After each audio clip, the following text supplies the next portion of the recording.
What's up, everybody? This is chapter 7 of Norman Levine's The Tragic Deception, Marx, Contra, Engels. This chapter is titled The Young Engels.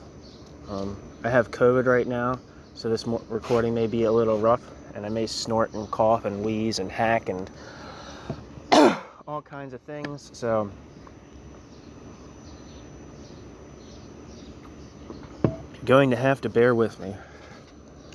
The relationship between Marx and Engels is a complex one.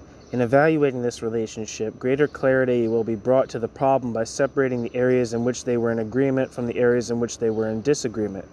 In this way, those points in which harmony of viewpoint existed can be distinguished from those points where disparity was apparent. When a balance sheet has been struck, when the areas of agreement have been contrasted with the areas of disagreement, it will be possible to ascertain whether there was unanimity of viewpoint between the two men or whether in fact major differences separated them. The areas of agreement are undeniably ample. They were lifelong friends and intellectual companions. Marx was a contentious and arrogant person, but Engels was one of the few people with whom Marx did not experience a personal rupture. Engels always accepted Marx's intellectual superiority, Marx's genius. Engels made a personal sacrifice for this genius, since he worked for many years lost to his own career in his family's firm in Manchester, England, in order to financially support Marx. During the early years of their friendship, they collaborated on books together, and their correspondence is noticeably lacking in pettiness or feuding. In the intellectual sphere, both, of course, were communists. Both thought that capitalism would destroy capitalism itself and that the proletariat had the mission to initiate the destruction. Both felt that the proper subject of history was the social life of man, the manner in which men gained their sustenance, and they each ridiculed all philosophies and historiographies that were based on God's spirit or any form of idealism. Each participated in the 1848 revolutions and each saw Russian Tsarism as the final bastion of reaction in Europe. Marx and Engels supported German nationalism, Italian nationalism, Irish nationalism. Each was an enemy of European overseas imperialism, and each felt that when the means of production were held in common by an association of the nation, the productive capacities of industry and men would expand enormously. Marx and Engels disliked Napoleon III, thought the unification of Germany under Bismarck the only viable outcome for Germany, supported the North in the American Civil War, and were violently opposed to Bakunin and anarchism. The list of agreements could be broadened. Equally striking, however, is the fact that the areas of disagreement between the two men were extensive. There were differences over the philosophy of nature. Marx saw man as basically a being of praxis, a being who through his activity modified the natural world, humanized that world, that is, exploited that world for human purposes, thus imparting to it a human character. Engels was a metaphysical materialist. The elemental forces in the universe for Engels were matter and motion, and from these two forces, Engels thought it possible to derive the remainder of the natural world as well as human history. Marx did not look upon history as a necessary and inevitable process. Marx did not think the course of history was unilinear, driven in one direction by macrocosmic forces. Engels did see history as a unilinear process. Engels did believe that macrocosmic forces determine the inevitable path of history. Marx interpreted communism as the end of human alienation, the end of dehumanization, the beginning of free human history, when man would be one with his praxis. Communism for Marx was that stage of human history when man could live harmoniously and in accordance with his naturalistic essence. From this perspective, Engels envisioned communist society as an enormous factory. It would be regimented, highly supervised, devoted to the work ethic, but highly productive of the necessities and luxuries of life. Although favoring German unification, Marx did not believe that Germany had to lead the European socialist movement, nor Europe lead and direct the world movement towards socialism. Conversely, Engels was a strong German nationalist. Engels possessed a blatant dislike, except of the Poles, of Slavic peoples. German socialism, according to Engels, must lead to the European movement. Only Europe had reached the necessary historic stage to achieve communism. The remainder of the globe must wait and traverse the same historic stages of Europe before being ready to advance to communism. Europe, like Germany, must lead.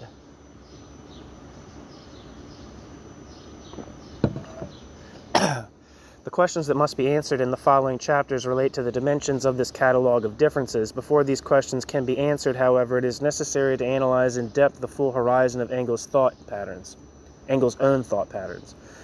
In order to do this fully, we must first observe the origins of these thought patterns in his youth. Only in this way will his mature speculations be understood completely. The perimeters of Engels' later lifestyle, the thrust and direction of his creative energies, were already shaped as a consequence of his youthful rebellion against his parents and their value system. Engels came into manhood, seized his own meaning and purposefulness by categorically rejecting the Philistinism and religious fundamentalism of his familial house.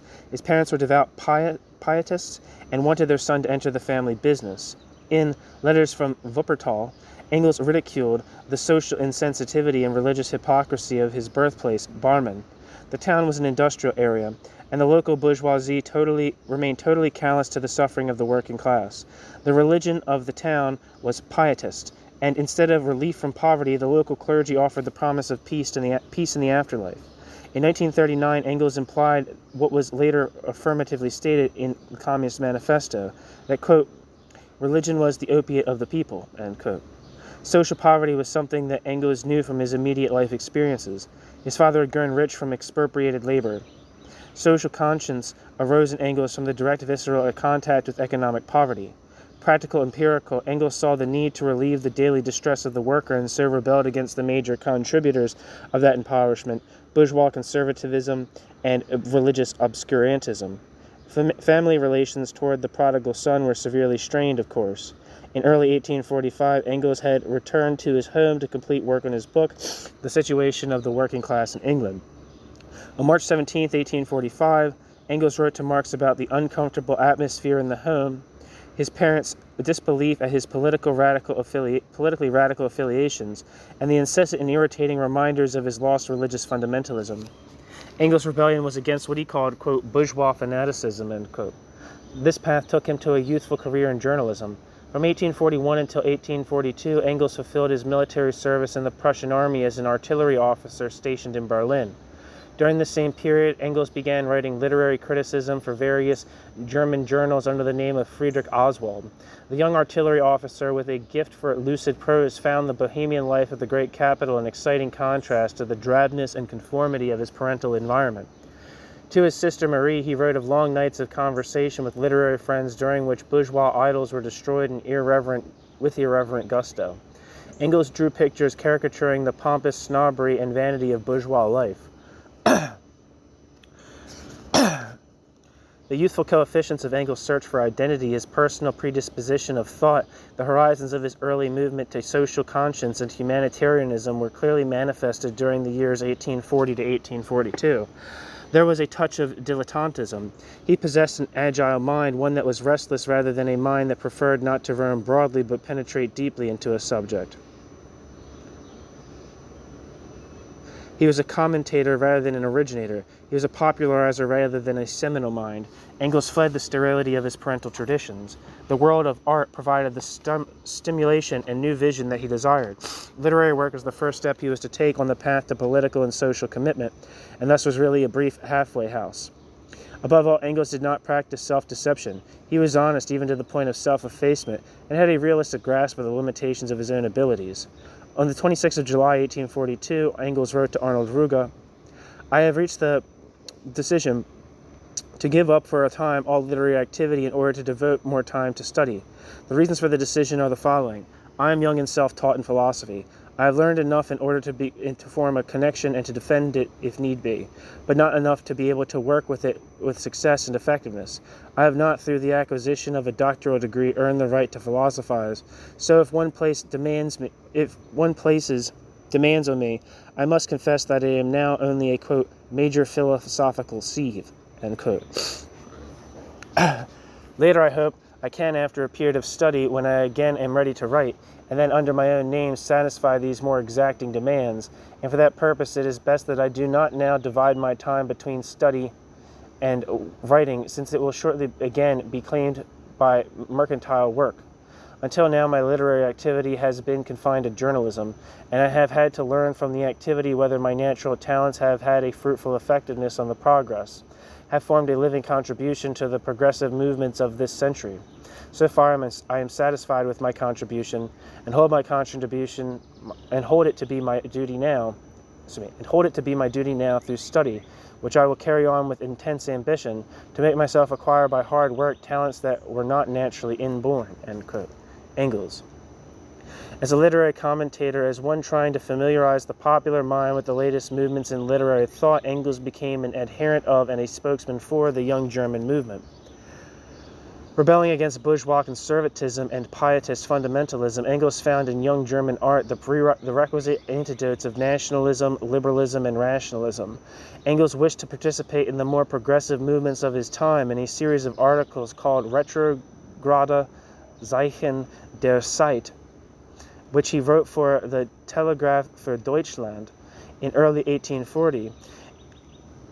Engels described the attempt of outmoded thought patterns as well as decadent political forms to retain their hold in post-revolutionary Europe. Quote, "The feudalism of the Middle Ages and the absolutism of Louis XIV, the hierarchy of Rome, the pietism of the previous century joined together around the principle of repressing and destroying free thought." End quote. Engels. Furthermore, quote, "The colossal reactions in church and political life conform with unobserved tendencies in painting and literature to unconsciously return to earlier centuries." End quote. And it was against this continuation of the past that Engels fought. Young Germany was attempting to bring the, quote, "ideas of the time," end quote, to fruition, to see that contemporary consciousness was given its opportunity to refashion the archaic present. Engels wished to contribute in this endeavor to be a part of history. Young Germany was nationalistic. Quote, "We did not change our demands, no estates, but a large unified nation of citizens sharing equal rights." End quote. The doctrine of natural rights was crucial to young Germany and Engels, and equally dear were the ideas of citizen participation in the administration of the state, constitutionalism, further emancipation of the Jews, and destruction of all religious privileges. Engels wanted to destroy the alliance of the throne and altar. Engels also wanted to destroy the nobility bulwarks of German particularism, but not the Prussian monarch, probably center of German unification. The voice of Engels in 1840 to 1842 is the voice of the liberalism and nationalism of the, quote, "wars of liberation," end quote. Foreign intervention and domination of German soil, particularly by the French, must be ended. Prophetically, Engels predicted that, quote, "without doubt a war will come between us and France, which itself will decide who is worthy of the left bank of the Rhine," end quote. The fragmentation of Germany, the political impotence of Germany, made any hope of civil liberties, constitutionalism, and freedom of the press a, quote, "pious wish," end quote. But Engels wanted more than political unification. Engels wanted a cleansed national German culture. Engels wanted to rid Germany of all, quote, "infamous foreign custom and modes, all superfluous foreign expression," end quote. It was to Prussia that Engels looked to lead the unification of Germany. South German liberalism had made valuable contributions to German history. Parliamentarian life had been awakened in the South, and the South had added immeasurably to the political sistification of all Germans. But South German liberalism was too theoretical. It lacked the needed sense of practicality, of realism. North German liberalism, as represented by Prussia, possessed the proper balance between theory and practice. Even though Prussia was admittedly a conservative state, Prussia still possessed the necessary national character, the necessary power base to act as the source of German unification. Above all, it was in Prussia, the heart of Germany, that the greatest accomplishment of German genius came to fruition. Modern German philosophy is epitomized by Hegel and Kant. Thus, Prussia contained both a national culture and a statist base. The dream of the patriots of the Befreiungskrieg, and, according to Engels, the indispensable elements of any national liberation movement. Ludwig Berne was the brightest flame of the young German movement, the writer whom Engels most admired. It was Ludwig Berne who ridiculed the cosmopolitanism of earlier German history, who brought a more penetrating political realism to the question of German national life.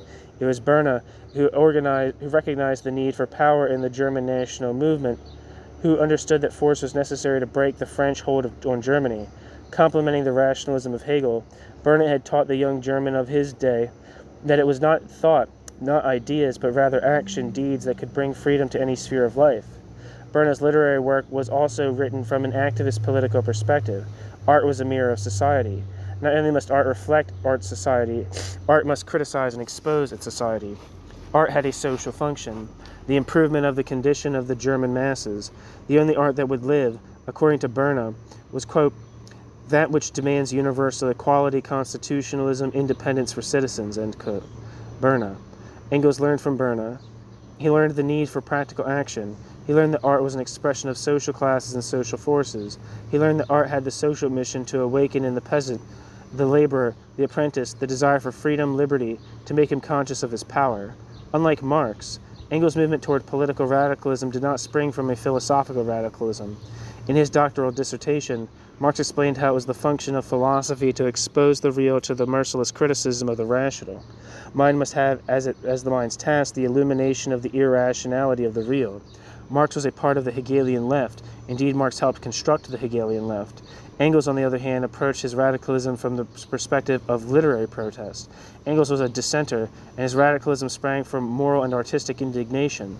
The letters from Wuppertal were patterned after the socially critical style of Heine and Berne.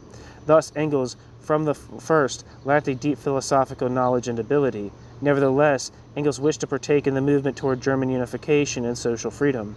Politically, Engels in his early years emerged as a liberal nationalist. Philosophically, Engels moved from boyhood pietism to Hegelian pantheism. The two movements were syncopated. Engels' movement toward philosophical rationalism was paralleled by Engels' movement toward liberal nationalism.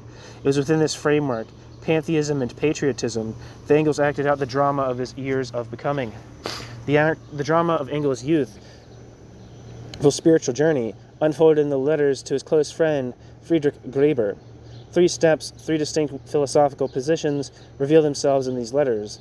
The evolution of his Weltanschauung, the formation of the basic patterns, the central concepts of Engels' intellectual approach to reality were illustrated in these letters and others of his writings from the same period. On April 8/9, 1839, Engels wrote to Graeber, quote, "No, I have never been a pietist. For a short time I was a mystic, but that was a passing phase," end quote. Engels' rejection of mysticism, his utter disdain of pietism, stemmed from the fact that neither of these doctrines were capable of explaining the world in rational terms. In later letters to Graeber, Engels ridiculed any religious fundamentalism that could not accommodate reason and science.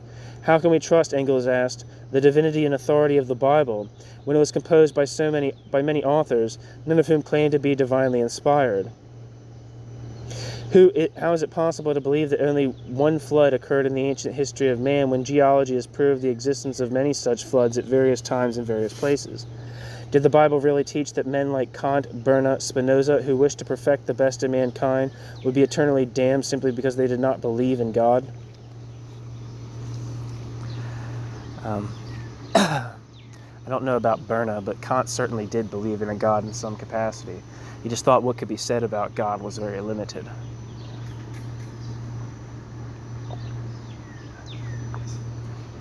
Bag got turned upside. It had got rained in last night, and I was like, I meant to fix it, but somebody else did. That's funny.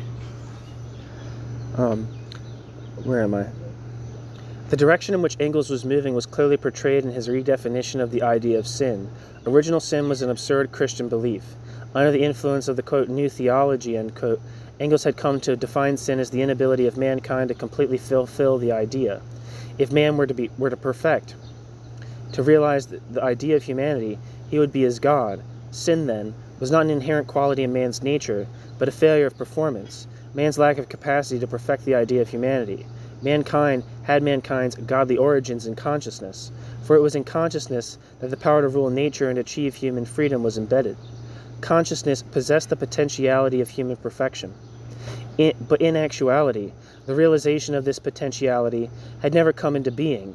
Nevertheless, Engels still believed that, quote, humanity which is born free is free, end quote. The mystic phase of Engels' religious involvement ended under the impact of critical rationalism. However, this did not mean that Engels became at once a devotee of David Strauss and Hegel. I think it's David Strauss. It's just Strauss, but I think it's David F. I don't know, it's like D.F. Strauss. He wrote a book about, I think he tried to write a biography of Jesus or something like that was kind of secular. I'm not exactly sure. That would come later. First, there was a second stage, a temporary commitment to the liberal Christianity of Schleiermacher. Engels still felt the need for a spiritual, non-rational component to human life. Engels still recognized man as a being who had spiritual needs that could not be answered by reason alone. At the end of July 1839, Engels referred to himself as believing in, quote, liberal supernaturalism, end quote. Quote, that is Schleiermacher's doctrine, and I believe in it, end quote. Schleiermacher indicated that religion was an affair of the heart. A person who was compassionate, could identify with the suffering of others, could become pious. Liberal supernaturalism, as Engels defined it in the summer of 1839, complemented his rationalism, for it allowed him to believe that there was a realm of value, a realm of ethics that sprang from sources more constant and unchanging than the human mind. By October 8th, he wrote to Graeber, quote, I am now a dedicated Straussianer, end quote. Later in the letter, he challenged his friend, quote, if you could disprove Strauss, then I will again become a pietist, end quote. A month later, Engels had moved beyond Strauss to Hegel. On November 20th, 1839, Engels wrote to his friend, quote, I'm at the point of becoming a Hegelian, end quote. The complete conversion to Hegelianism was made between December 1839 and February 1840. On December 21st, Engels wrote, quote, I have now passed through Strauss on the exacting path toward Hegelianism, end quote. Engels had come to rest temporarily in, quote, the modern pantheism, that is, Hegel, end quote. Engels. Engels had moved from mysticism to rationalistic humanism. He had developed from one who defied an unseen spirit to one who saw reason, not mankind, as deity. The content of his Hegelianism will be examined in the coming pages, but the passage of Engels from mysticism to rationalistic humanism occurred in less than a year. This was too quick. For an individual to pass through three major philosophical positions in less than a year indicate that none of these positions were even clearly analyzed in depth. In the letters that Engels wrote to Graeber describing his intellectual journey, he repeatedly referred to each stage with words or phrases like, quote, temporary, quote, a while, quote, I am now, quote, I am still, end quote. This was an impressionable mind, a little dilettantish. It was a sensitive mind, quickly responsive to new ideas, but it was far from systematic. Even though Engels was young when he wrote these letters, about 20 years old, and thus at an impressionable age, there was nothing in tone, in the quality, to suggest a disciplined, rigorously analytic approach to the realm of ideas. But Engels was already involved in a career of journalism and could not spare the time for serious study or even scholarship. Quote, I hope to experience a radical change in the religious consciousness of the world. I should make it clear to myself first. That should come if I had the time to peacefully and undisturbed develop my ideas, end quote. There is much the same resonance and complaint in the lines quoted above as in the letter Engels wrote to Arnold Ruge in 1842. In both letters, Engels admitted that he was not a specialist, did not have mastery of one particular field, and needed time to study. But the decision for mastery, the absolute competence in one area of knowledge, was never made by Engels. This was not how Engels defined himself. Engels' contribution was in the popularization of ideas. In this way, he would participate in the great social movements of the 19th century. Engels wrote to Graeber at the beginning of 1840 that he read Hegel's History of Philosophy, quote, every evening, end quote. Earlier he had indicated to Graeber that he was a convert to the, quote, Hegelian idea of God, end quote. Interestingly, Engels gave a right-wing interpretation to Hegel. That is, he denied that Hegel equated God and humanity. There was no absolute unity between the particular and the universal, and thus mankind itself could not be divinity. Engels felt this, quote, because Hegel separated the whole very sharply from the imperfect individual, end quote. Thus Engels stressed the objective side of Hegel. He stressed the universal, the general, the potency of absolute reason as opposed to the subjective and the individual. Quote, the Hegelian idea of God, end quote, meant for Engels the inclusive absolute spirit, existing separate and apart from the individual, and moving imperviously in time. As we have seen, Engels never categorically rejected the idea of God, but rather sought more rational substitutes for that belief. In 1840, Engels found that substitute in the Hegelian notion of objective spirit.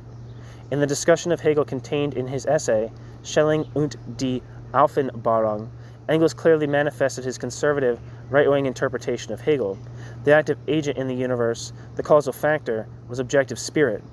Man was merely a passive factor, an element activated entirely by forces outside man's self, rather than the activating agent itself. Quote, all the fundamental principles of Christianity, even those that one generally refers to as religion, retreat before the unembittered criticism of reason. The absolute idea makes the claim to be the fundamental principle of the era. The great transformation, of which French philosophy of the previous century was only the precursor, has accomplished its self-creation, has its completion in the kingdom of thought. The philosophy of Protestantism, beginning with Descartes, is completed. A new period is commencing, and it is the holy duty of all who attend to the self-development of spirit to convey the magnificent results to the consciousness of the nation and to raise them to the life principles of Germany." End quote.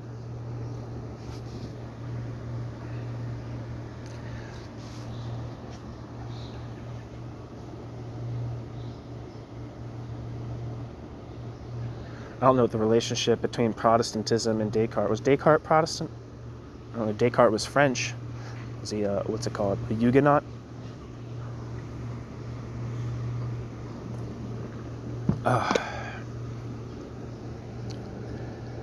Anyway, end quote.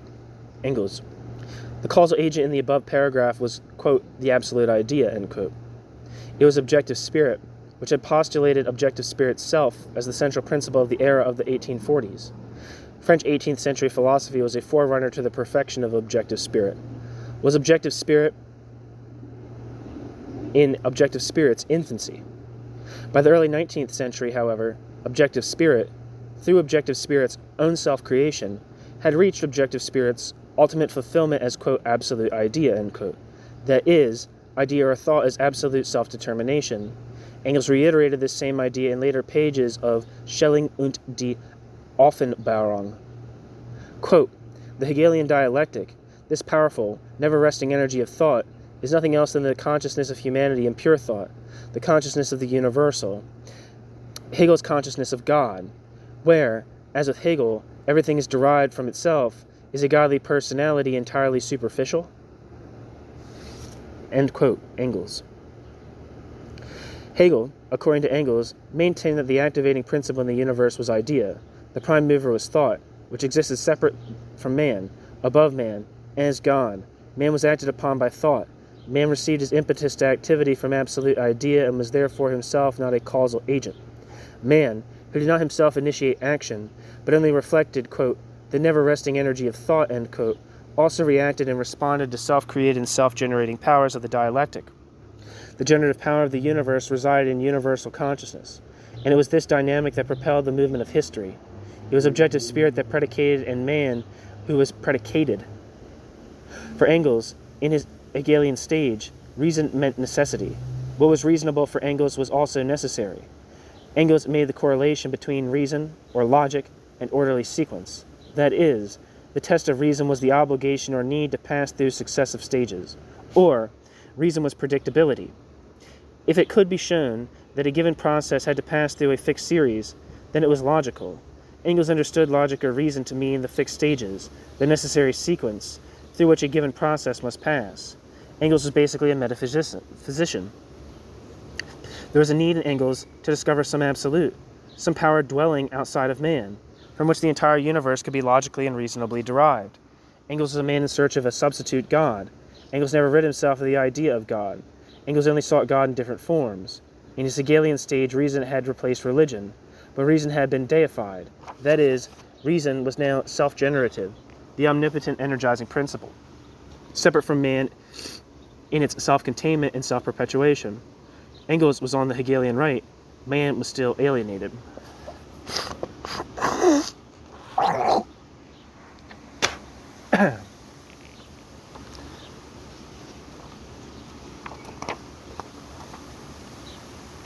Sorry for coughing and making gross noises, but COVID will do that to you. Oh, man. The stages of Engels' youthful development took him from pietism to supernaturalism to the pantheism of reason. The God of his youth was to be transmitted into the idea, which permeated the entire universe. The God of his youth that moved the world was to become reason, capital R, that moved the world as necessary sequential process. The tendency to think in metaphysical terms persisted as a characteristic of his thought throughout his life. The basic structures of his thought had been formed by 1842. In the 1880s, particularly in the Dialectics of Nature and Anti-Düring, Engels came to grips with the problems of natural science. The structures of thought Engels had developed in his youth were applied to the question of the physical universe. Engels approached the physical cosmos as a metaphysician. The answers that Engels gave, Engels' formulation of scientific data, were metaphysical. Engels emerged in later life as a metaphysical materialist. Engels reduced the physical cosmos to one elemental force, motion. From the laws of motion, Engels believed it possible to derive all components of that cosmos. Here again, in his philosophy of science, Engels was seeking the single origin of things. Here again, Engels postulated the existence of one pivotal cause of the universe, which existed apart from man, which was eternal and self-generating. The physical world was rational because the physical world manifested necessary sequence. That is, there existed a necessary succession of stages from motion to matter, to inorganic life, to conscious organic life. Since rationality meant for Engels necessary sequence, his interpretation of the cosmos was deterministic. That is, the process of the universe could not unfold but in fixed stages, absolutely conditioned series, in the pattern of mechanistic determinism. A continuity of thought, the repetition of a basic pattern of thought, was demonstrated in all of Engels' deliberations. His conception of reason was the same as his conception of God. His conception of nature was the same as his conception of reason. Just as reason has been a substitute for God, so nature was to be a substitute for reason. Engels' inability to understand abstract speculative thought was manifested not only in Engels' treatment of Hegel, but also in Engels' treatment of Feuerbach. Engels' lack of academic training in philosophy impaired Engels' ability to comprehend subtle philosophical arguments. There existed a void in Engels' intellectual equipment through which gross misconceptions and naive oversimplifications were to enter into his literature. Engels' interpretation of Feuerbach was entirely erroneous because Engels' interpretation of Feuerbach lacked any reference to or knowledge of the role, quote, species being, end quote, played in Feuerbach's thought. Engels wrote 2 letters to Marx in which he discussed Feuerbach. These letters date from 1846, the period when Marx and Engels were collaborating on the German ideology. Although outside the formal period covered by the chapter, Engels' views on Feuerbach will be included here. Because they substantiate Engels' lack of philosophical sophistication, Engels was opposed to including an analysis of Feuerbach in the German ideology, and even referred to Feuerbach's work as, quote, dreck, end quote, or excrement. Engels was critical because he thought Feuerbach was attempting to account for the evolution of religion totally on the basis of external nature. Men invented gods because men needed to explain the cycle of seasons, the fact of death, natural disasters like storms and hurricanes.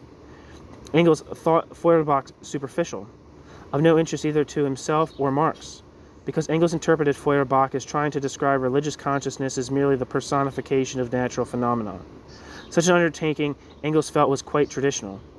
Engels was critical of what he considered to be Feuerbach's lack of realism. To account for the rise of religion without including political factors, without including the history of religion, from Engels' point of view was a gross oversight. Quote, supernaturalism, the creation ex nihilo, derived from the rule of reason and will cover the world. And monotheism itself was explained from the, quote, unity of human consciousness. Feuerbach completely overlooked. What the hell? So, I don't know, this...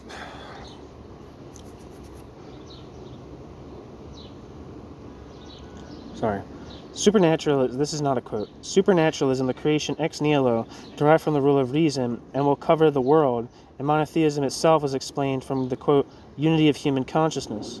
Feuerbach completely overlooked the fact that one God was not capable of organizing the plurality of natural appearances into a unity, was not capable of fusing the contradictory natural forces into an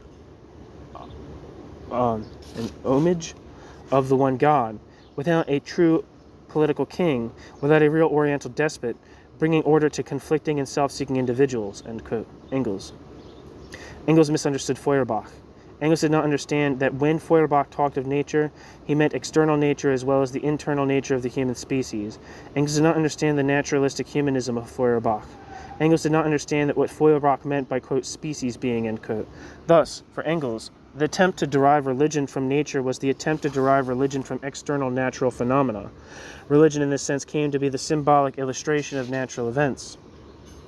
In reality, however, Feuerbach attempted to derive religion from human nature, from the alienated naturalistic essence of humanity. Thus, God was not the personification of thunder, but the alienation of human generative powers. Love was not the attribute of deity, but the naturalistic ontology of man, man's sociability and empathy for other men. Engels could not understand Feuerbach because Engels continued to make the distinction between man and nature. As we have seen, Engels understood nature as something separated and divorced from man. He never came to see, as Feuerbach and Marx had, that nature was a whole, a unity, in which man as one moment of that unity was an active agent who interrelated with the other, unconscious modes. A similar weakness in Engels' intellectual equipment was demonstrated in Engels' evaluation of Fourier. Quote, "The fellow is truly insane," end quote, Engels said of Fourier. Engels ridiculed Fourier's attempt to construct a unitary social science, and was equally unconvinced by Fourier's theory of attraction. He did not think Fourier essentially in agreement with the communist movement. What is of interest here is not whether Fourier could be classified as a communist or not. What is of interest is that Engels had no appreciation of the naturalistic humanism of Fourier's theory of attraction. Regardless of the eccentricities of Fourier, he was attempting to construct a society that conformed to human biological needs as he understood them. In this sense, Fourier's intellectual endeavor ran parallel to Feuerbach. A good society for Fourier and Feuerbach was one in which man was happy because his environment was in total conformity with his essence. Engels did not understand this about Fourier, because there did not exist in Engels' intellectual makeup an appreciation of naturalistic humanism. This discussion of Engels' early intellectual development has revealed the existence of definite structures of thought. By 1842, the clear outlines of his Weltanschauung were beginning to emerge. What has also become apparent are those structures of thought, those ideas that Engels did not possess. It is equally important in order to understand Engels fully to grasp the absence of concepts, that is, those ideas that he would never use in comprehending the world. In understanding the absence of concepts is to understand the absence of concepts is to understand the ways in which Engels was never to perceive the world. Engels was never familiar with the ideas of alienation and objectification. Engels' failure to appropriate fully the philosophy of Hegel meant that these Hegelian notions were never absorbed by Engels. Engels was able, even though superficially, to deal with ideas like necessity, reason, idea, but Engels did not see that side of Hegel, which concerned objectification and alienation. Furthermore, as we have just seen in the preceding paragraphs, Engels did not understand Feuerbachian materialism. The true dimension, the vast implications of the idea of, quote, species being, end quote, were never grasped by Engels.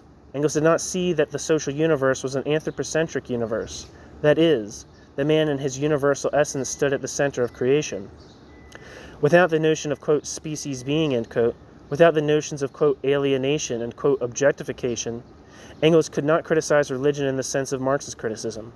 Without understanding that the world was an objectification of human powers, Engels could not see religion as a means of separating, of divorcing the individual from his own powers.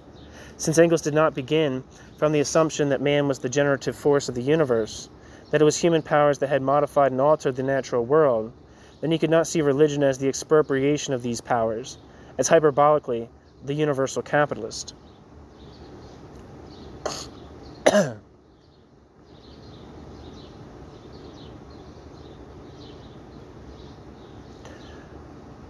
In addition, Engels could not understand the state in Marx's fashion. Lacking the presuppositions of Feuerbachian naturalism, Engels could not see the state as an instrument of dehumanization. Lacking the Hegelian notion of objectification, Engels could not recognize the state as selfishly appropriating human powers for the state's own interest. In short, without recognizing the world as the objectification of human essence, Engels did not interpret the world as a play of powers, forces, and institutions attempting to rob that human essence. Nowhere in The Origin of the Family, Private Property, and the State does Engels refer to the state as a product of alienation. Basically, Engels defines the state as an instrument of class oppression. Marx also was aware of the state as force, but Marx in addition recognized the state as expropriated species power. Furthermore, Engels did not have the same definition of society as Marx possessed. Society for Marx was the species being of man, behavior in accordance with his anthropological core. Society for Engels was the division of labor. The end of the state for Marx meant that man's social life, his actual species practice, would at the same time be his political life. The end of the state for Engels meant the abolition of the division of labor. Without understanding the notion of species being, without understanding the notion of human essence, Engels could not have understood what Marx meant by society. Nor could Engels understand the differences between society and state as Marx grasped them. For Marx, there could be no true society that was distinct from species being. For Engels, since society was basically division of labor and social productivity, there could be a society in distinction from the human anthropological core. The contrast between society and state, for Marx, was the opposition between human anthropology and alienated species being. The contrast between society and state for Engels was the contrast between the social division of labor and class domination. Also, Engels' definition of communism was to be different from the Marxian definition. For Marx, communism was to be the end of human alienation. Communism was to be the absolute correspondence of social life, species essence, with political life. Communism was basically a form of naturalistic humanism. Engels could not have defined communism in this manner, because he did not understand the concept of alienation, did not appreciate the difference between society, species life, and state, alienated human essence, and did not have a deep understanding of the philosophic basis of naturalistic humanism. Missing the Hegelian notion of objectification, missing what Hegel included as the subjective element in the dialectic, Engels never acquired the idea of praxis. Engels never understood that human activity interpenetrated with the world, that human praxis intermingled with the world to modify the world in accordance with human essence. Engels had no idea of praxis because Engels had no idea of objectification and negation. For Engels, the dialectical process was the self-contained movement of idea. The dialectical process was reducible to the necessity of idea, the inevitability that idea would find idea's completion at the end of a given sequence of events. Engels, unlike Marx, did not understand the dialectic or negation. Engels did not see that movement. That change came from destruction. That negation was one potential feature of human praxis. The dialectic was not self-contained and self-perpetuating, but rather the dialectic was the expression of praxis that destroyed and transcended. Unlike Marx, Engels failed to grasp this side of Hegel, the side of Hegel that made human activity the transcending force of negation. Furthermore, Marx saw the role of philosophy as a fundamental criticism of all that existed. Marx is aware that Hegel had completed philosophy. Marx saw his own role as using the tools bequeathed by Hegel to radically criticize the universe. That is what, in a sense, Epicurus and Democritus had done in terms of Greek philosophy. The citizens of Plato and Aristotle were sovereign and magisterial. Greek philosophy, after the age of Pericles, must turn to a criticism of the existing, and Epicurus and Democritus were to use materialism as an instrument of criticism. Thus Marx saw philosophy as criticism, and as negation. Philosophy for Marx was an active agent, the negative mode of the dialectic, which transferred actual existence through the destruction of existing life. At the end of Hegel's Phenomenology of Mind, one of the more radical of Hegel's works, philosophy returned to the world, armed by philosophy's journey through the world of science, culture, and history. Mind, when it returned to the world, returned as a force of critical activity. Marx saw philosophy and himself as fulfilling this role of critical negation of the existent. Marx and philosophy were active, change-producing agents. Engels did not conceive the role of philosophy to be critical praxis.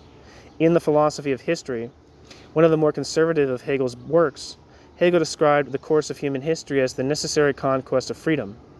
It was not the human agent who acted, but rather absolute spirit. Engels did not see philosophy as a critical activity, but rather the description of the sequence and successive stages in the evolution of idea to freedom. The triumph of idea, the realization of freedom, was inevitable and lay in the self-generating powers of freedom and idea themselves. That's the text. Now I'm going to read the footnotes. For books dealing with the relationship between Marx and Engels, see Eyring Fetscher, Marx und der Marxismus, published in 1967. That's Karl Marx and Marxism, which is I actually am releasing onto the channel. Z.A. Jordan, The Evolution of Dialectical Materialism. I have a piece about dialectical materialism by Z.A. Jordan on the channel. Karl Korsch, Marxism und Philosophie. I have a bunch of political essays by Karl Korsch on this channel, as well as a little like a 100-page biography of him by why can't I think of his name? Douglas Counter. George Lichtheim, Marxism, 1961.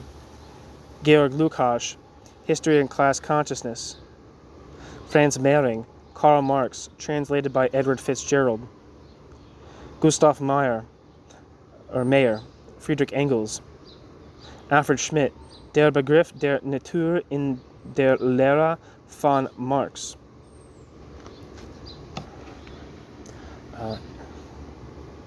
A. Wilicki, The Controversy Over Capitalism, 1969. For articles dealing with the relationship between Marx and Engels, see the following essays. Hermann Belnov, Engels, Auffassung von Revolution und Entwicklung in seinen Grundsätzen des Kommunismus. Ludwig Landgraber, Das Problem der Dialektik. Erhard Lucas, Marx und Engels, Auseinandersetzung mit Darwin. Thilo Rahm, Die künftige Gesellschaft, Ordnung nach der Theorie von Marx und Engels. Oh, that was weird. Eric Thayer, Etappen der Marx-Interpretation.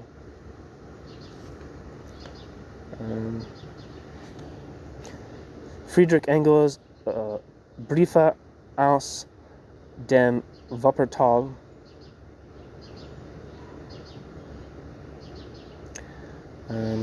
Bunch of different letters from Engels.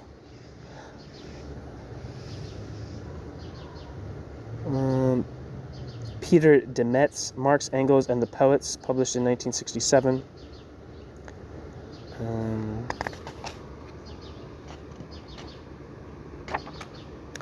It says, here again, Engels' writings on Fourier lie outside the time bands of this chapter, but are included because they did shed important light on the content being discussed. See Engels an das Kommunistische Korrespondenzkomitee in Brüssel. All right, that's it. Thanks for listening.